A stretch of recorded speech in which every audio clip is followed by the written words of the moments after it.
Τελευταίο σύντομο θέμα για να κλείσουμε για σήμερα. Η ΑΝΕΑΕΔ και η αναγκαιότητα συμμαχιών στον αγώνα για τη διαφύλαξη και τη διεκδίκηση των δικαιωμάτων των μελών της. Καλησπέρα, αγαπητοί συνάδελφοι. Είμαι ο Παντελής Συνέλης, είμαι ο γραμματέας της Ένωσης και πραγματικά δεν θα σχολιάσω καθόλου.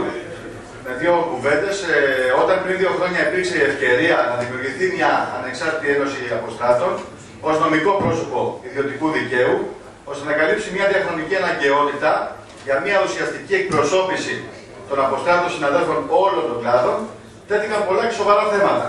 Αρχικά, έπρεπε να γίνει πίστη όλων και να κατοχυρωθεί ο ανεξάρτητος διεκδικητικός της χαρακτήρας. Για να γίνει πραγματικότητα αυτός ο σκοπός, έπρεπε πρωτίστως να διασφαλιστεί ο ακομμάτιστος χαρακτήρας.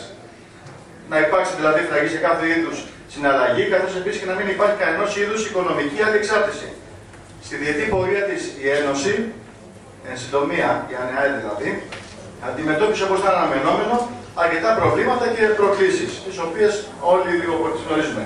Ως πρωτοποριακός και μοναδικός διακλαδικός διεκδικητικός φορέας αντιμετώπισε δυσπιστία, αντιδράσεις, προσπάθειες απαξίωσης, απαξίωσης της βεβαίως, κακόβουλη κριτική και από φόρουμ και από έντυπα και από προσωπικές επιθέσεις συναδέλφων βεβαίως όπως ξέρουμε, και ό,τι άλλο παράγεται από κατεστημένες και παλαιοστρατιωτικές νοοτροπίες. Η άμεση συγκρότηση δράσης, η πολύπλευρη διεκδικητική και καταγγελτική της πορεία διέλυσε σε μεγάλο βαθμό αυτά τα εμπόδια και τα όποια φοβικά σύνδρομα ώστε να ενταχθούν αρκετά μέλη στην Ένωση από όλη την Ελλάδα. Σε αυτό το μικρό χρονικό διάστημα έχει κατακτήσει δυναμικά, δημοκρατικά και με στοχευμένη δράση και παρεμβάσει στην παρουσία της. Είμαστε βέβαια ακόμα στην αρχή της πορείας και οι δυσκολίες είναι τεράστιες. Καθημερινά εμφανίζονται νέες προκλήσεις, νέοι προβληματισμοί και είναι ανάγκη να συνδράμουν όλα τα μέλη. Ήδη τέθηκαν κάποια θέματα, τα προηγούμενα 4, μην τα διαβάζουμε τώρα πάλι ένα-ένα, τα είπαν, οι συνάδελφοι τα αναλύσανε. Έτσι. Ιδιαίτερα λοιπόν θα πω στη σημερινή κρίση, έτσι όπως εκφράζεται στη χώρα μας, με τη συνεχή οικονομική και κοινωνική κατάρρευση του βιωτικού επίπεδου και της αξιοπρέπειας του ελληνικού λαού, τίθεται άμεσα η ανάγκη ώστε να γίνουμε όλοι πιο ενεργοί, να συσπηρωθούμε και να πλαισιώσουμε την Ένωση, τη δική μας Ένωση, συμπληρώνω εγώ, δεν τα γράφετε στο χαρτί αυτό, για μια πιο διεκδικητική και ουσιαστική πορεία. Άρα, η κυρίως διαπίστωση που κάνω εγώ προσωπικά και όλοι μας, σε αυτή την προσπάθεια υπάρχει η ανάγκη συνδικαλιστικής συνεργασίας. Αναγνωρίζοντας τις δυσκολίες και τις ιδιαιτερότητες ενός τόσο λεπτού και πολύπλοκου εγχειρήματος. Μην ξεχνάμε όλοι, συμπληρώνω πάλι εγώ, εκτός χαρτιού, ότι όλοι μεγαλώσαμε στο στρατό. Άλλος πήγε 15, άλλος 16, άλλος 18 ετών. Άρα έχουμε ένα συγκεκριμένο σχετικό, το οποίο για το καλό το δικό μας πρέπει να φύγει από πάνω μας. Έτσι, λίγο να το ανοίξουμε. Λοιπόν, μια τέτοια επικίνδυνη τακτική, μάλλον, συγγνώμη, ότι αυτή η συνεργασία και η δράση δεν θα πρέπει να έχει τεχνιακό χαρακτήρα. Δηλαδή, να μην λέμε ότι εμείς στη συνταξούλα μας το μερισματάκι μας και οι άλλοι ας το στο λαιμό τους. Αυτή είναι επικίνδυνη τακτική, η οποία εκφράζεται συνήθως με φραστικούς ελιγμούς, που βεβαίως παραπλανούν και αποκρύπτουν τις πραγματικές συντεχνιακές απόψεις. Ενώ δεν διστάζουν να εγκαταλείψουν ανά πάσα ώρα και στιγμή την κοινή προσπάθεια. Το θέμα το ξέρουμε. Όντως υπήρξαν αποχωρήσεις γιατί είπαν ότι εμείς η άποψή μου δεν συνενεί.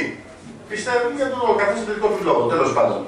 Λοιπόν, παρόλα αυτά στις σημερινές συνθήκες συντρέχουν σοβαροί λόγοι για κοινή δράση με άλλους φορείς του στενού περιβάλλοντος των ενόπλων δυνάμεων και των σωμάτων ασφαλείας. Και εν ενεργεία και εν αποστρατεία συναδέλφων και πολιτιστικών συλλόγων και ενώσεων και συνδέσμων κλπ. Βέβαια, εφόσον υπάρχουν κοινές θέσεις, αλλά και ευρύτερα με φορείς συνταξιούχων, εκεί που μπορεί και πρέπει να πάρει μαζικότερο χαρακτήρα και ενεργητική συμμετοχή. Πιστεύουμε δηλαδή ότι θα ήταν προς όφελος η όποια συμμετοχή διαφόρων φορέων, όχι μόνο σε διεκδικητικούς αγώνες, αλλά και σε άλλες εκδηλώσεις και προσπάθειες, όπως οι μερίδες, χορούς, στεφάνια σε επαιτίους, όπως το Πολυτεχνείο κτλ. Λοιπόν, κάθε φορέας δηλαδή εκεί όπου και όπως μπορεί, χωρίς να γίνεται τροχοπέδι στις αποφάσεις της Ένωσης. Λοιπόν, μπορεί και πρέπει η ΑΝΕΑΕΔ να επιδιώξει σύμπραξη και με άλλα συνδικαλιστικά σωματεία του χώρου των αποστράτων, αλλά και τον ενεργεία. Έτσι, βασικό αυτό. Διατηρώντας την αυτονομία της, επίσης πολύ βασικό. Εφόσον αυτές οι συνεργασίες ευοδοθούν μπορεί να εξεταστεί και η δημιουργία δευτεροβάθμιου οργάνου μετά από μια πιθανή ύφθατη συνέλευση ή σύμφωνα με τυχόν προβλέψεις του καταστατικού. Σχέσεις ομοίως πρέπει να καλλιεργηθούν και γιατί όχι, με φορείς συνδικαλιστικούς δημοσίων υπαλλήλων ΔΕΚΟ, συνταξιούχων διαφόρων κλάδων και ούτω καθεξής. Θα πρέπει λοιπόν ίσως να ξαναελέγξουμε, να ξανασυζητήσουμε αν θα πρέπει να ανοίξουμε ένα διάβλο επαφών με άλλα όργανα συνδικαλιστικά και εν γέννη διοικητικά, όπως ΕΔΔ. Κύριε Πρόεδρε, θέτω πρόταση ψηφίσματος προς τη Γενική Συνέλευση το παρακάτω ότι χωρίς τεχνιακό πνεύμα, πραγματικά χωρίς κανένα τεχνιακό πνεύμα, πρέπει να καλλιεργήσουμε σχέσεις με άλλους φορείς, εν αποστρατεία και εν ενεργεία, διατηρώντας την αυτονομία μας. Το ίδιο πρέπει να συμβεί και με τα σώματα ασφαλείας. Σημαντική προσπάθεια θα πρέπει να καταβληθεί για τη δημιουργία σχέσεων με φορείς δημοσίων υπαλλήλων και συνταξιούχων, αλλά και επίπεδου ΑΔΔ. Σας ευχαριστώ πολύ.